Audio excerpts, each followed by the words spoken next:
Yogen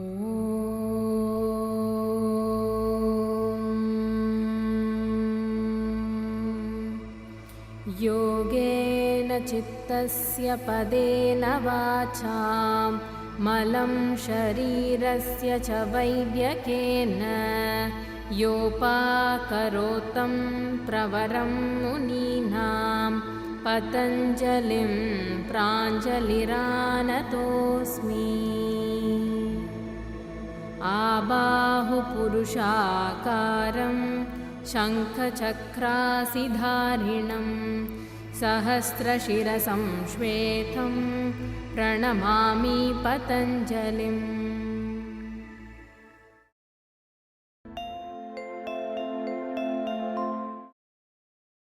Hope you've been finding the episode so far both informative and useful. In the next 3 episodes, we will be seeing back extensions. As the word suggests, back extensions are otherwise commonly called back bends. Today, we will see the first of them, which is Ustrasana.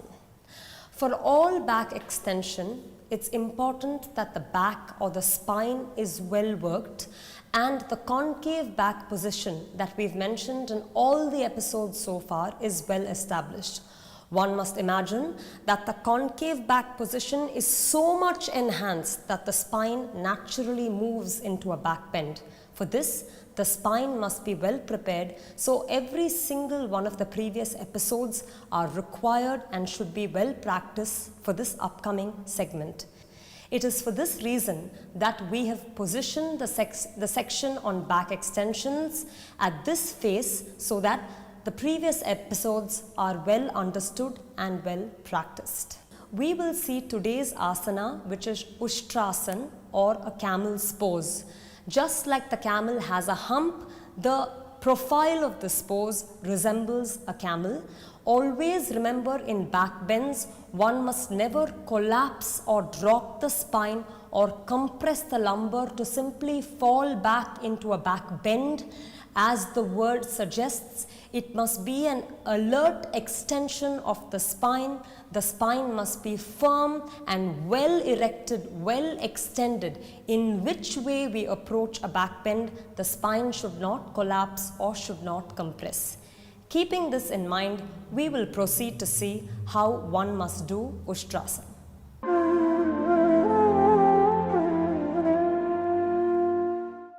We will now take you through the instructions for Ustrasana.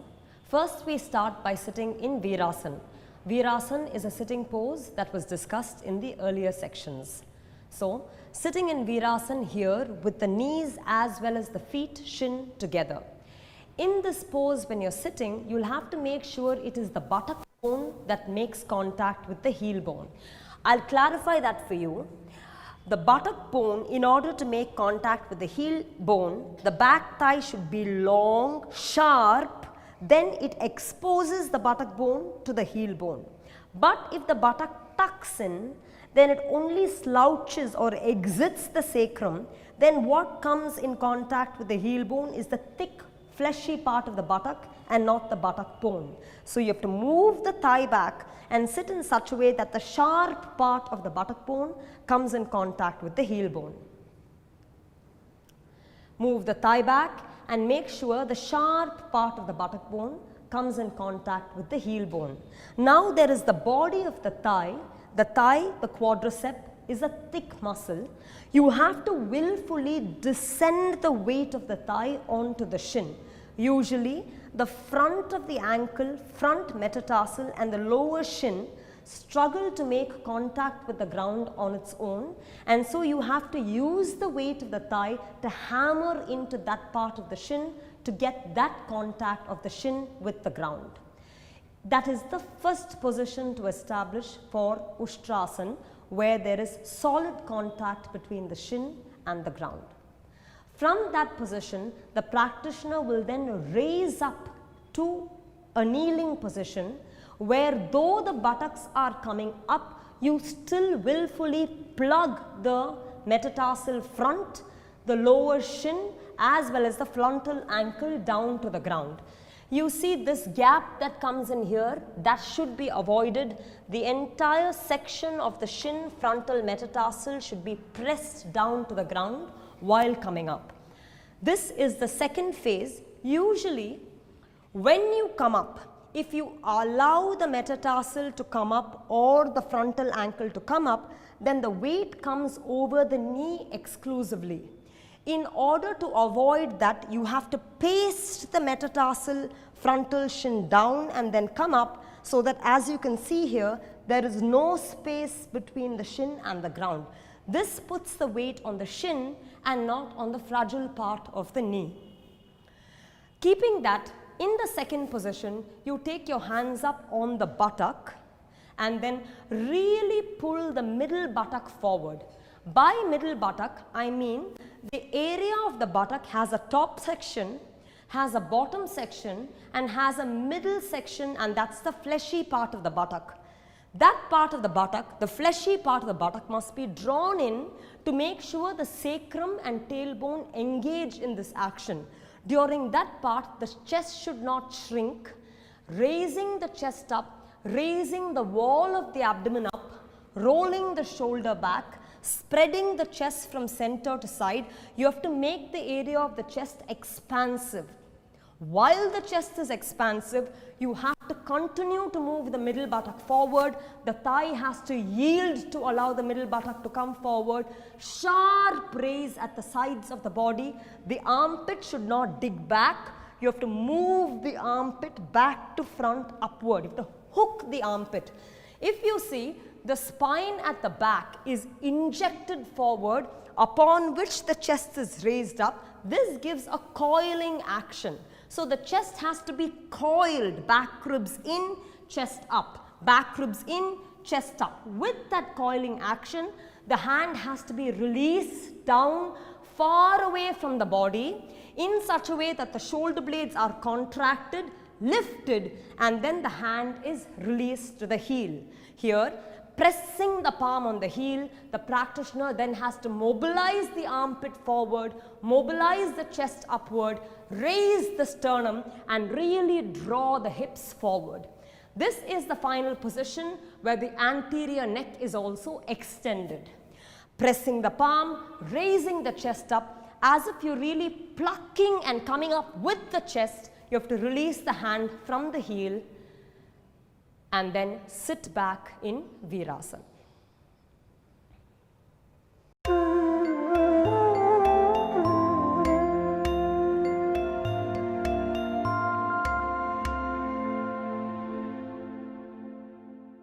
The classical pose that we just showed now had the knee as well as the shin feet together. What happens is, for beginner practitioners, is that when you have the knees and shin together, it creates a difficult entrance for the spine. That is because everything is tightly knit. The paraspinal muscles as well as the spinal muscles don't have the fluidity or freedom with which they can enter. So some practitioners may find it hard or strenuous to descend the hand down, in which case you can start from this Virasana, which we've also showed in the Virasana or sitting section, where the buttock is placed between the heels. Here, it is the inner shin bone that touches the ground. So the practitioner, before starting, must place their palms over the sides of the foot, so that while rolling, spreading the feet and touching the sides of the feet down to the ground. I'll show you what I mean. Initially, it's possible that the inner shin touches the ground. So the practitioner then has to place the heel of the palm on the outer side of the foot, spread the foot out and press the outer foot down to the ground. You have to spread the foot, and this distributes the weight also on the outer side of the shin. So the entirety of the shin gets pressed to the ground. Again, not forgetting to really press the quadricep down and add weight to the shin. You have to press the quadricep, press the shin bone down, and yet come up with your buttock. Now when you come up with your buttock, because of the spacing between the legs, there is also a space that is available between your knee, and this space gives the freedom of movement for the paraspinal and spinal muscles to move. Once again, keeping the space as if injecting the spine through that space, the buttock middle has to come forward, the sacrum tailbone has to come forward. A word of caution, whenever taking the thigh forward, you must never be tempted to shrink the chest. The chest has to be robust and up. Never sink or let the spine fall. The chest has to be prominently up, gripped well, while the middle buttock comes forward, then spreading the chest, rolling the shoulders back. Like shown in the previous segment, you then release your hand down to the heel, where the hand extends far back first. Against that, the chest and armpit has to raise up. So the arm is in no hurry to go to the foot. First, the chest and the armpit has to raise up. With that, the hand then searches for the foot, gets placed on the foot entirely, pressing the palm down, making sure the foot and shin get contact. You have to pull the middle buttock forward, pull the ribs up, coil the chest upward, raise the sternum up, give the anterior throat the necessary extension. Then as if it is the chest that was lifting up, you have to come up with the chest, releasing the hand simultaneously. Then you sit back in Virasana.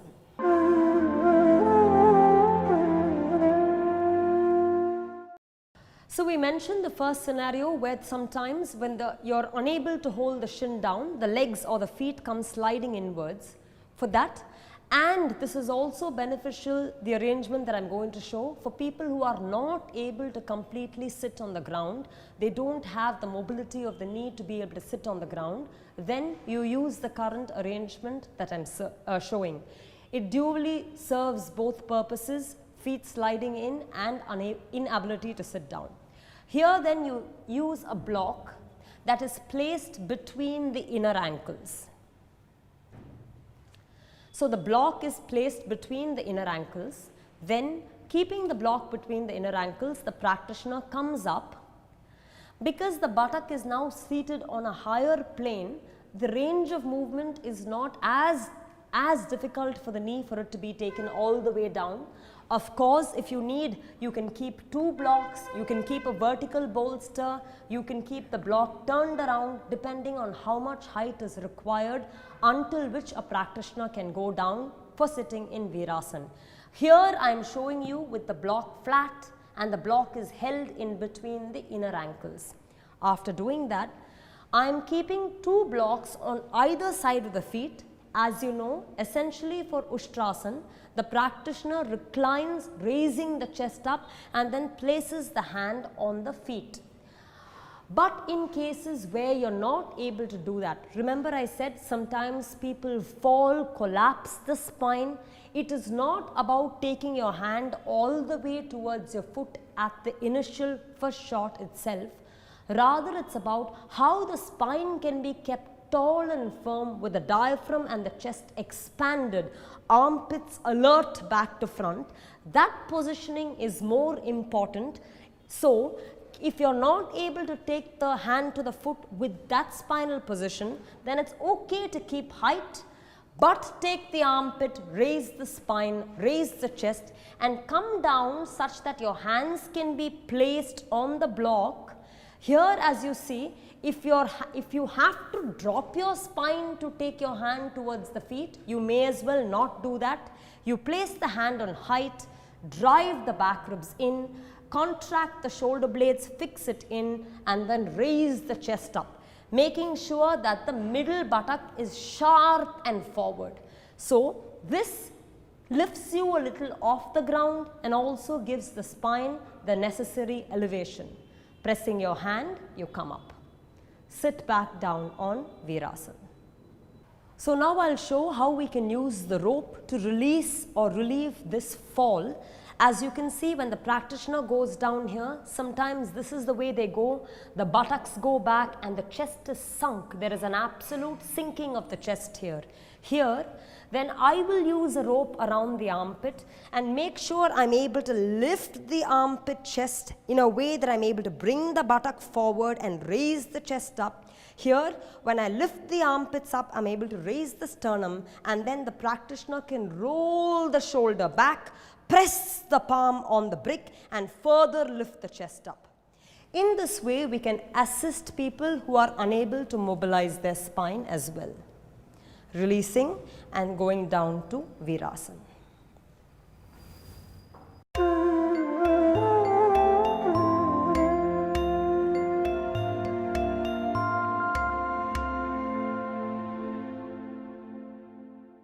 Here we are using a blanket. Sometimes people find the soft surface of a blanket more comfortable, less painful to place the knee on and work for prolonged periods. So here we are using a blanket. Now, sometimes for some practitioners, as seen here, it's possible that the shin or the front ankle doesn't touch the floor. For Ustrasana, it is mandatory that the length of the shin touches the floor. So here, when the practitioner comes up, they lay weight or push the shin down as they come up.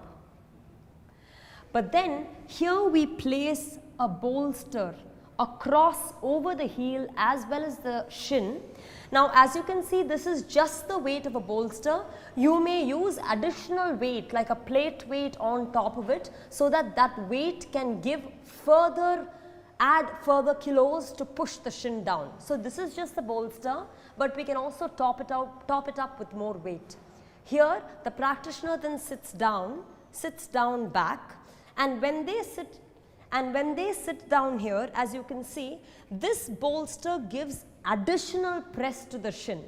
So with that additional press, as you can see now, there is no gap between the shin and the ground that was there earlier. So in this manner, adding additional weight, make sure that the weight is not too much. Here we are just using a bolster. You have to study under an instructor to understand what these prop arrangements are, but this is just to give an idea as to how props work. This is a mild weight that already works on her shin, so pressing down on that, taking the weight of the bolster, the practitioner then comes up and proceeds to Ustrasana. So while the practitioner proceeds to Ustrasana, there is the weight of the bolster that holds the shin down or gives the shin a sense of direction, and then the hand needn't be released all the way towards the heel so that the spine doesn't need to collapse. Taking the height of the bolster, the spine can be kept up and open. In this manner, a bolster can also serve as a very effective prop.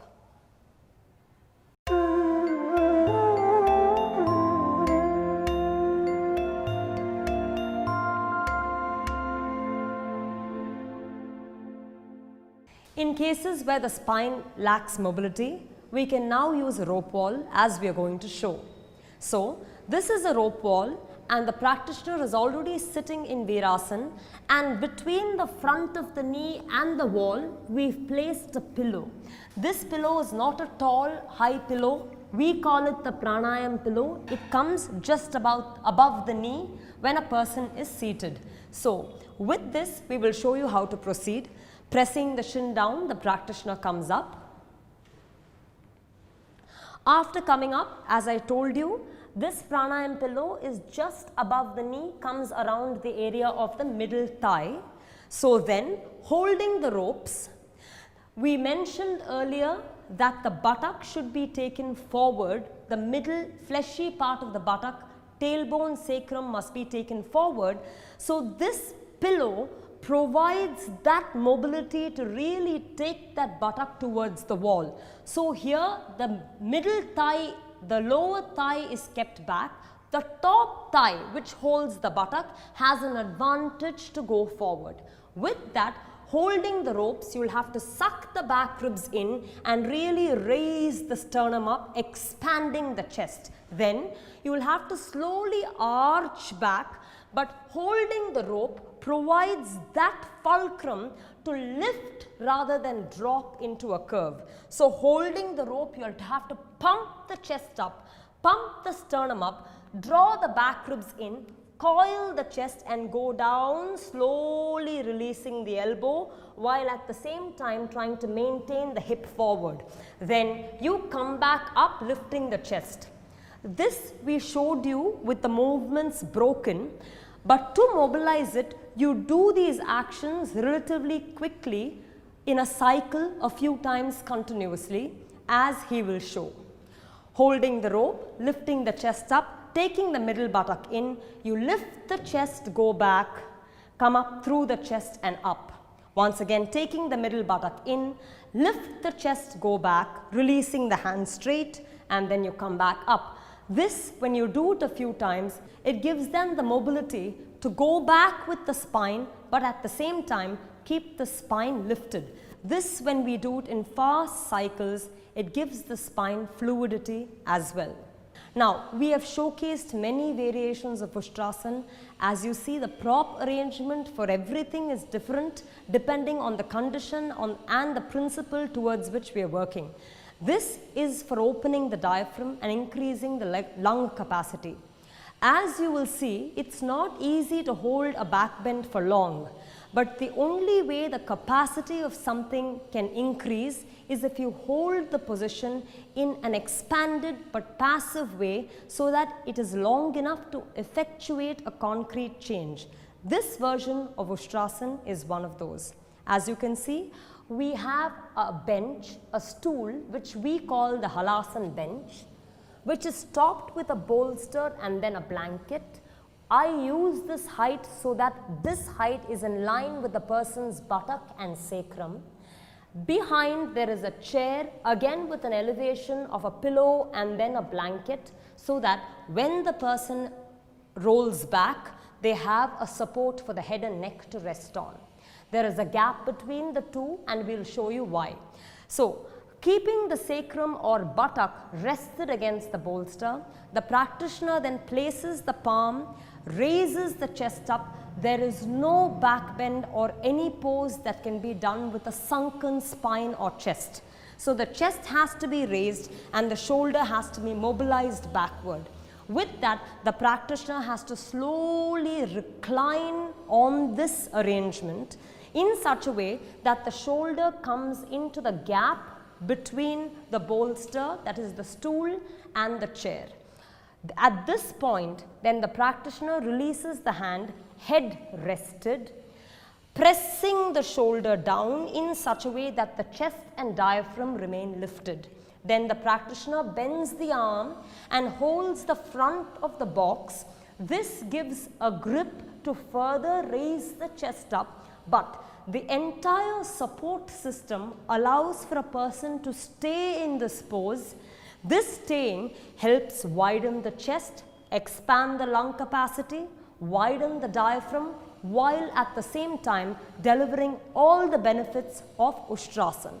So this is a variation how poses or asanas can be modified according to the needs of an individual.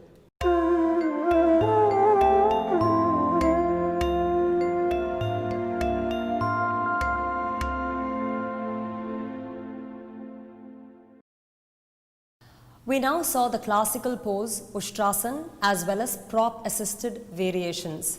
We saw various prop arrangements where a block was used between the feet, bricks were used for the hand, bolster was used on the shins and for the hand, a rope wall was used, as well as the fully supported variation in Ustrasana.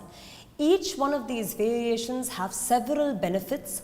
Ustrasana itself opens the dorsal or chest area deeply and provides good diaphragmatic extension, and therefore the lung and the breathing capacity increases. Also, abdominal cramps are released in the restive variation. Because the hands press against the feet, the metatarsals are used, it raises or strengthens the wrist as well as the ankles and the shin. Since the tailbone is deeply engaged, problems with the pelvis, catches or back catches are also released. Ustrasana in the restive variation is a particular example of how a back bend can be sustained for a prolonged period of time in a way cognizant changes can be effected. When a person lies back in Ustrasana as shown in the stool arrangement, there is time for the diaphragm to release, time for the air sacs to release, time for the entire lung to open and experience proper breathing. In this manner, Ustrasana serves several benefits. In the upcoming section, we will see more back bends. In the meantime, happy practicing.